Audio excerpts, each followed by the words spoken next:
Good evening.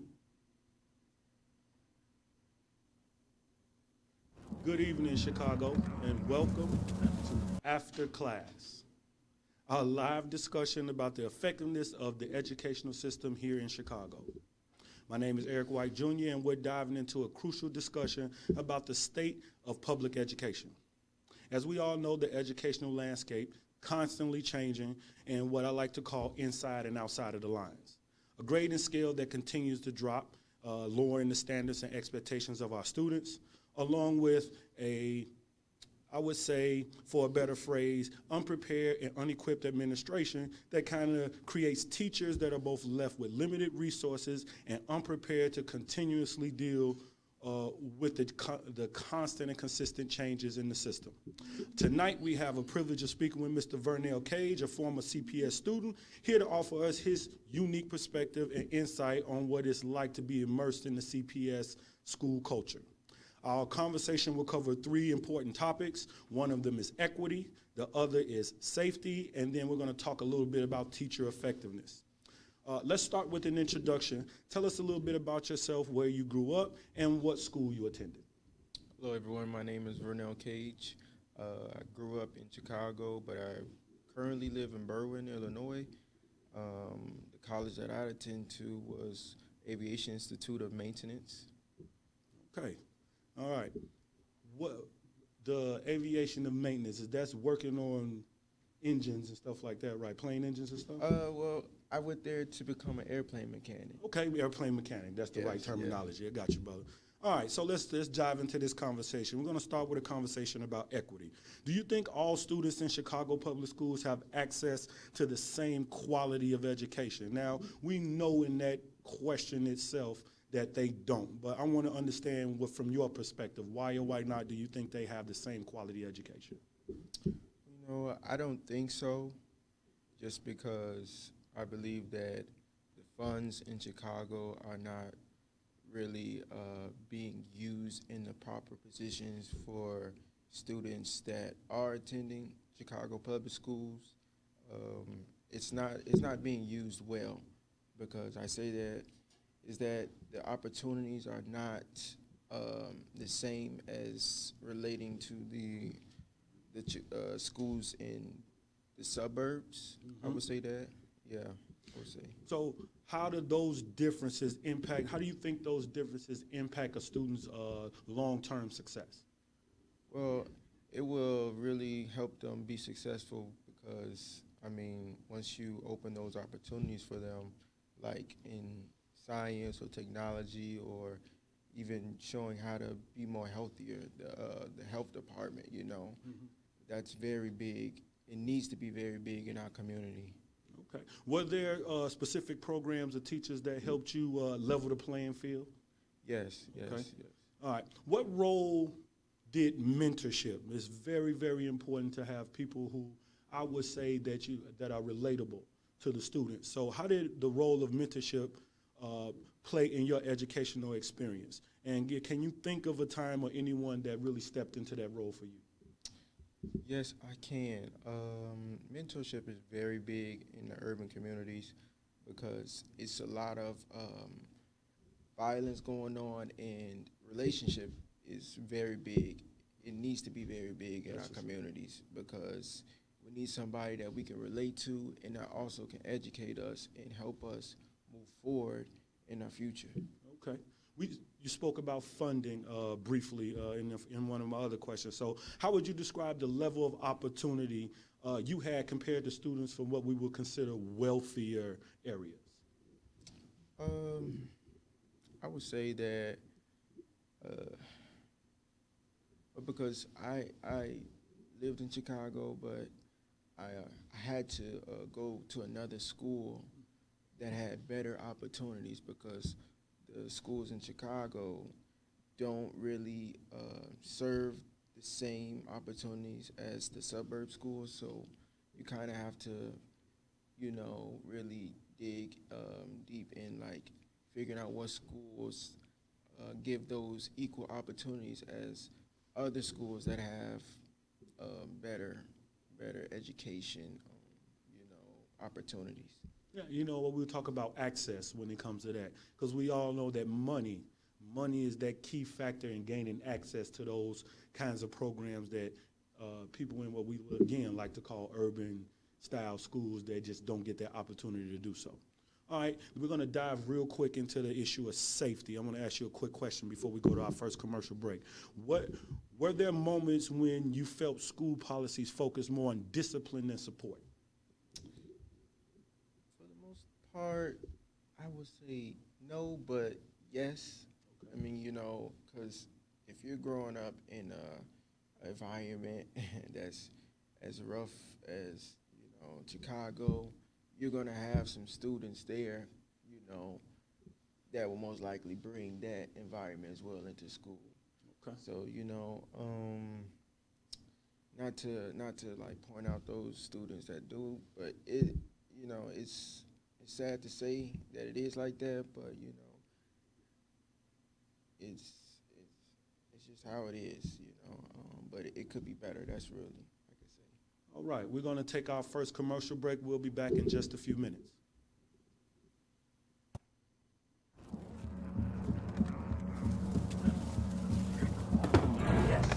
Yes.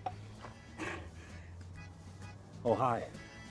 I suppose you're wondering what an A-list celebrity like me is doing in a place like this. You must know, I'm saving the world. Oh, hi, Beth. Yep, saving the world again. Did you know that 40% of all the food produced in the United States is thrown away? That means everything that went into that food, the pesticides, the water, the land, was all for nothing. Just look at this perfectly good food thrown in the trash. The pizza with extra Cheerios, with these goldfish and Band-Aid tacos. And just look at this perfect trash burger. This pasta dog looks delicious.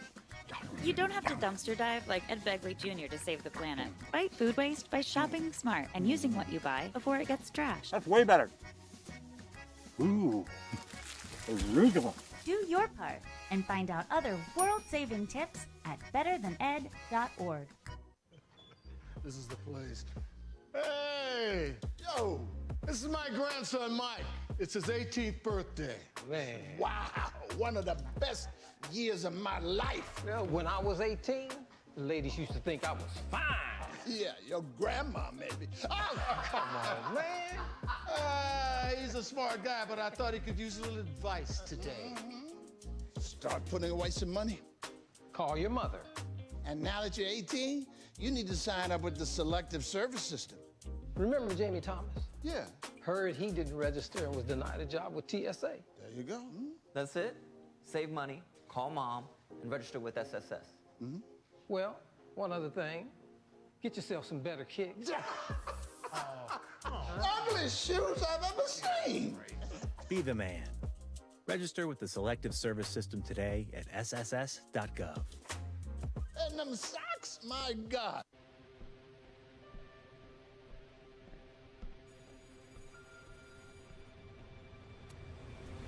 Hey, loser.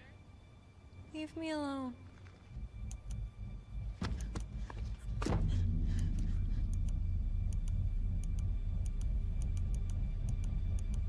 When a child shares hurtful comments online, that's bullying.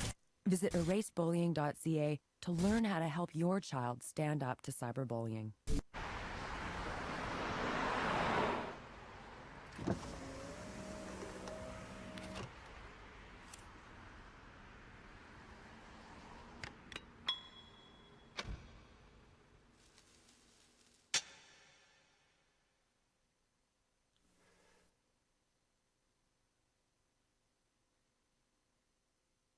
Who are you sharing your secondhand smoke with? All right, welcome back to After Class, where we're discussing the current or our opinions on the state of education in the city of Chicago. We left our conversation right before our commercial break with talking about safety. Let's talk a little bit more about that. For instance, did your school offer mental health or counseling resources, and were they accessible to you and your student body? Yes. I'm happy that you asked that. They did with the security and the what you said, the mental health. Mental health and counseling. Yes, yes. Well, I can start off with the security part. Well, the security part was good. He was a police officer, so it was really good. It kept the students safe. It was a little bit shocking. That we had to have that, but the neighborhood that we live in Chicago. Yeah, man. Listen, those neighborhoods are everywhere. But Yes. speaking on that, since you said something about security, in some schools, and again, we can talk about this from that sense in urban schools, more importantly, a school like Morgan Park, which has actual police officers walking the hallways, it can be scary watching somebody walk around with a gun. So how do you think that creates, what kind of temperature, positive? Let's talk both sides of that fence. Give me some positives about having those police officers in the school, and then give me a negative. Well, the positive part is that, it does keeps the students protected. You need somebody to monitor the students or watching the school to make sure everything is going okay, But for the bad part about it, it does kind of give you like a institutional feeling. Yeah, man. Nobody likes to feel like they're being caged into something. And, students, I think, already feel like they're kind of caged in with the classroom sizes being so big sometimes. You can have kids sitting on top of each other. So, that's an added negative for that. What about this, not just that, it's the metal detectors. It's everything that you put a kid through before he can actually get to a classroom, asking to learn. You got to pat them down. That's a scary sight, man. It's hard. It's hard to deal with and go through an entire day of school. Okay, well, safety concerns. We know that uniquely for the city of Chicago, that gun violence is something that every kid, especially, again, we're talking about in our demographic in urban areas, that is definitely something that they face every time. So what are some other safety concerns that you think students face, not only just being in school, but on their way to and from school?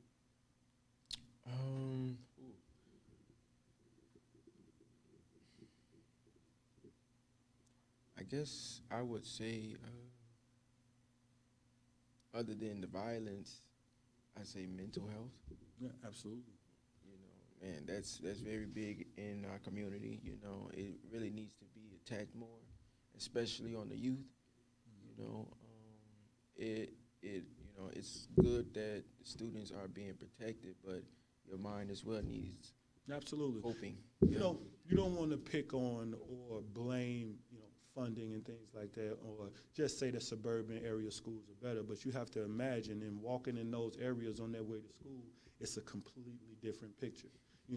Walking, to a school in, let's say, Aurora or Schaumburg is much different than walking to a school on the south side of Chicago on 63rd. Our kids walk over trash and things like that all day, and you see that, and that becomes a part of your normality. It doesn't become something that, that you deter yourself from. It's just something you get used to. So, it's a scary sight. So let's move into teacher effectiveness for a little bit. What qualities in your mind make a good teacher, and how many of your teachers? Well, let's start with that. What qualities make a good teacher? I would say a good quality teacher would be someone that a student can relate to, someone a student can come to when they're having troubles, and not just in school, but sometimes also outside of school. I believe everybody needs someone to talk to, and it would be even better to be able to talk to someone that also educates you as well. Absolutely. And somebody that's genuinely invested in you, being successful, or you're being safe. Yes. Then, can you recall a teacher that met those standards for you while you were in school? Yeah, I can. Man, they really helped me a lot with just making sure that I succeed, and they just genuinely wanted to see me succeed, because one thing, we had something to relate. We were both somewhere from the same community, and we just wanted to also see each other succeed as well. So I really appreciate that person for just taking the time out to just speak to me, see what my mind is, and wants me to go forward, see me go forward in life. That sounds good, man. Being relatable, that's very key. Yes. All right, we're going to move into our second commercial break. We'll be back in just a few minutes, back at After Class.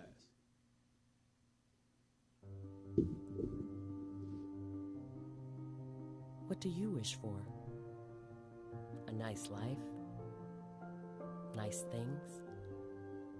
Or do you wish for something more? A sense of purpose? Do you wish to discover a cure? To write code that cracks an unsolvable question? To further our exploration into space? Or to invent something that changes everything right here on Earth? Well, if that's your wish, make yourself ready.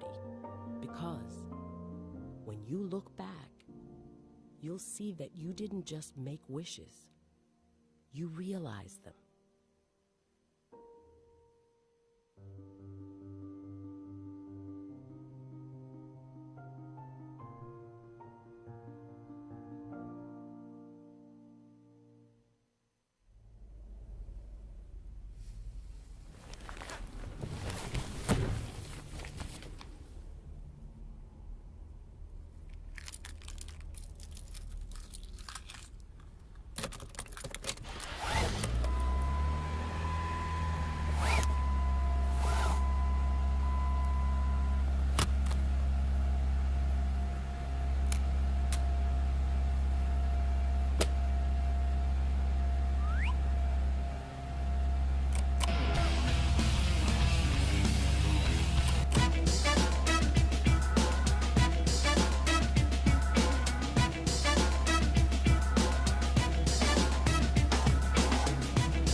Do you know that you're in my lane?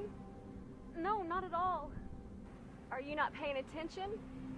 Are you texting? I was just checking in with my mom. I was telling her that I thought we'd be home by 6. It's okay. There's enough time. Just pay attention. I'm not even halfway through my text. There's no way. I'm not even going to look up. My babies are in the car. You have to pay attention. It's just supposed to be a quick text.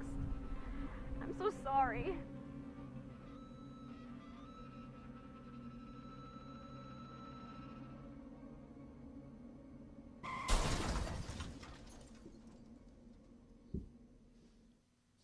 All right, welcome back to After Class.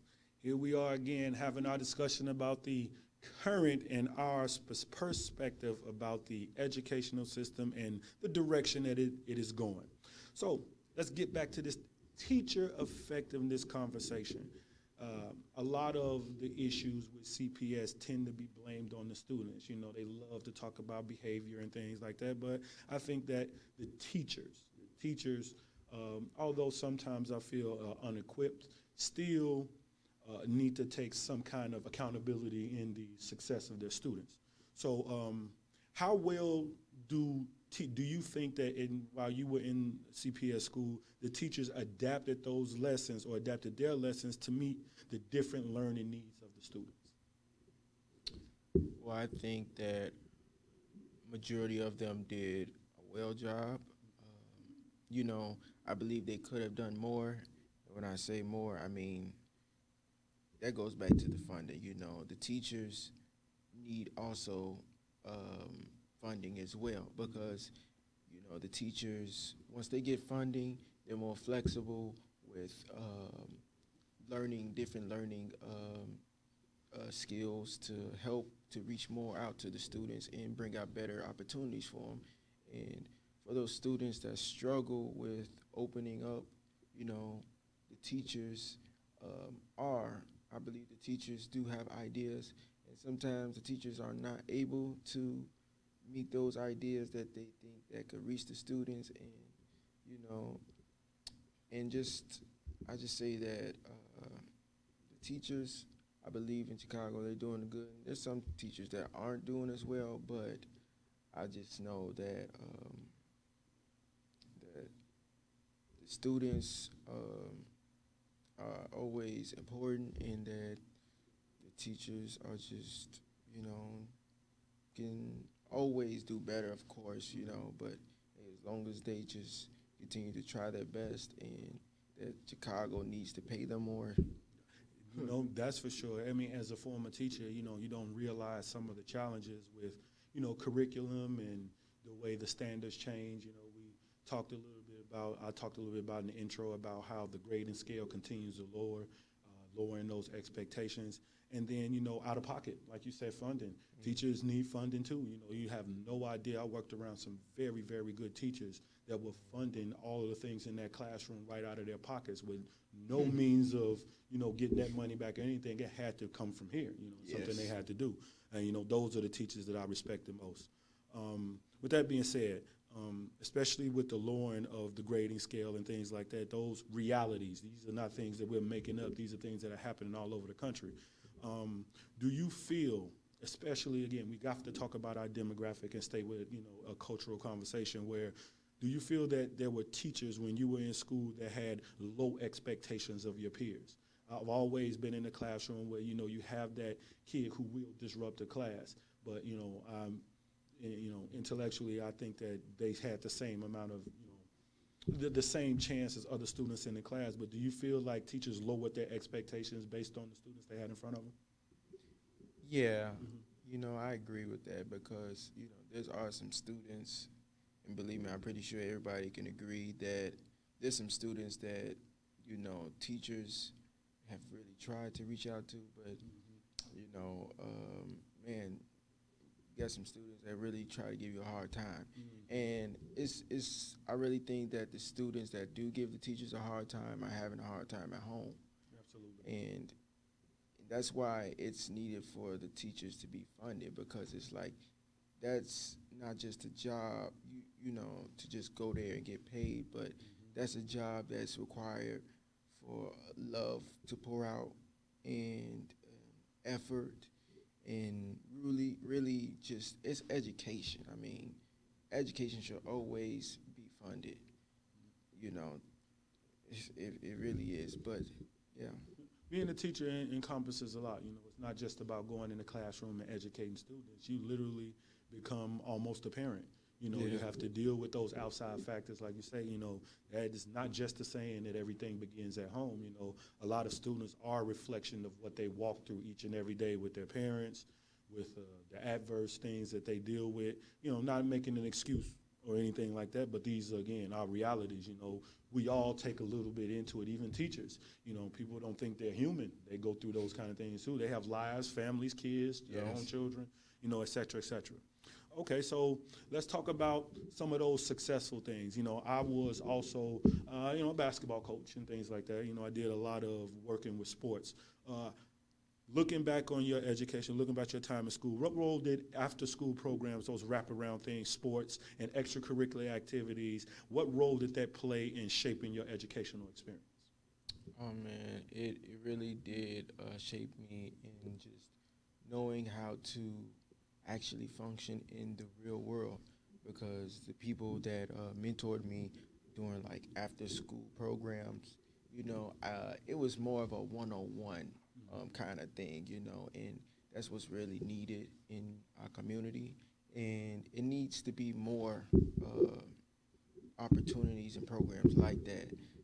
But yeah, it did a very big impact in my life, and I'm really grateful for that. Yeah, I think where I made my biggest impact was sports. You know, it allows you to, you know, attach a lot of the lessons from a classroom into an environment where they're not necessarily, where it's almost required that you know, to be successful in the sport, you got to be a teammate, you got to be, you know, accountable and things like that. So, you know, those are good lessons to take from those things back into the classroom.